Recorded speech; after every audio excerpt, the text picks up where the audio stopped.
welcome. Thank you for joining me this Wednesday for another Wednesday's Word.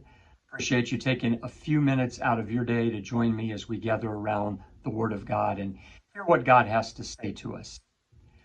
One of the things that's been affected by this ongoing pandemic that we're experiencing, the news says, is Americans' exercise program. In fact, since the pandemic began, Americans' exercise programs have really fallen off. Less people are exercising now than did before the pandemic hit. Part of that, obviously, is due to the fact that gyms haven't been open, but also because so many areas of our life have been rearranged and changed, and finding the time to do that seems to be a lot harder. Now, I don't know where you're at in your exercise program today, but it's this whole issue of exercise that I want us to think about for just a few minutes today. In fact, I want us to hear some words that Paul writes regarding this matter in the book of 1 Timothy chapter 4. Paul says this. He says, "For physical training is of some value." Paul reminds us that there is a place in our lives for caring for our bodies. That is not an activity that yields no results. Paul says here there is some value to taking care of our physical bodies, to exercising them, to getting them moving. And hopefully all of us are doing that in some fashion or way. But I want you to notice the contrast that Paul makes here, because just like our day, it was in Paul's day that many people were consumed with physical exercise, but they left another type of exercise undone. So Paul goes on to say, he says, "For physical training is of some value, but godliness has value for all things, holding promise for both the present life and the life to come." And so Paul finishes and says, "Train yourself to be godly." Paul reminds us that as important as physical exercise is, there's a different type of exercise that's even more important, and that is spiritual exercise. Paul says, just as we put in the effort to take care of our physical bodies, we need to put in the effort to take care of our spiritual souls. We need to take care of our spiritual life, Paul says, by training ourselves, exercising ourselves in the ways that lead to godliness.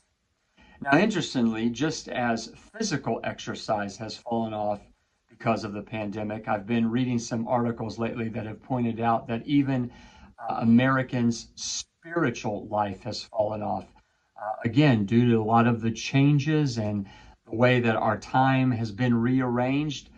Sometimes Americans are finding it harder, at least they say they are finding it harder to do those spiritual things that they usually had a place in their life for. Well, I want to ask you to think about just for a few minutes, how are you doing, not just physically, but how are you doing spiritually when it comes to exercise? You know, it's very easy to allow things to crowd out that time of exercise, both physically and spiritually in our lives. And if we ever needed spiritual exercise and spiritual growth, this is certainly one of those times that we need it. So I want to encourage you, if you've gotten out of shape spiritually, or maybe there's been some fall off in that spiritual exercising of your soul and your spiritual life, I want to encourage you to pick that up today. That's what Paul was doing here when he wrote 1 Timothy. He was encouraging not only Timothy, but the people that he was pastoring, which would have been the church in Ephesus, to not just think about the physical side of life, but to make sure they're caring for that spiritual side of life and making sure that they are training themselves, they are spiritually exercising themselves as they move throughout life day to day. You know, the Bible gives us a number of spiritual exercises to do, things like reading the Bible, prayer, fasting, solitude, things like that that will sharpen and make us spiritually stronger. So I want to encourage you to think about not just your physical health today, but your spiritual health today. And to encourage you to get back into that mode of exercising yourself spiritually if you've gotten out of it. And if you're still doing it, to encourage you to stay with it. Because Paul reminds us here that as we train ourselves spiritually, as we train ourselves in godliness, Paul says that he holds out promise for both the present life and the life to come.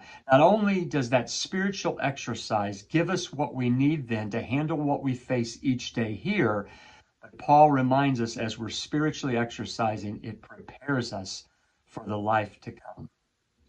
Well, I hope this word has blessed you today. I hope you have not only a great rest of your Wednesday, but I hope you have a great rest of the week. May God bless you. Take care. Have a great day.